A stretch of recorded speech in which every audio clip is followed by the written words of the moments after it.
लाडक्या बहिणींसाठी शेवटची संधी. रखडलेले हप्ते मिळणार. 31 मार्च 2026 पर्यंत अर्ज दुरुस्ती आणि ई-KYC करण्याचं आवाहन. मुख्यमंत्री माझी लाडकी बहीण योजनेचा लाभ घेणाऱ्या राज्यातील लाखो महिलांसाठी दिलासादायक बातमी आहे. तांत्रिक चुकांमुळे ज्या महिलांना मिळणारा लाभ थांबला होता त्यांना आपल्या अर्जात सुधारणा करण्यासाठी आता 31 मार्च 2026 पर्यंतची शेवटची संधी देण्यात आली आहे. राज्य शासनाच्या या निर्णयामुळे लाडकी बहीण योजनेच्या हप्त्यांपासून वंचित असलेल्या हजारो लाभार्थी महिलांना मोठा आधार मिळाला आहे.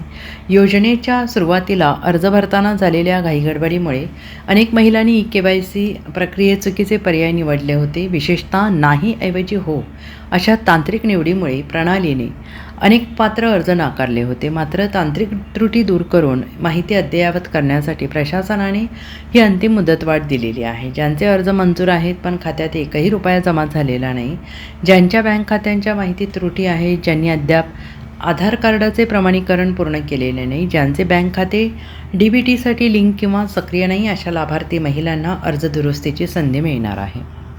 Bureau report, SBN Marathi, Mumbai.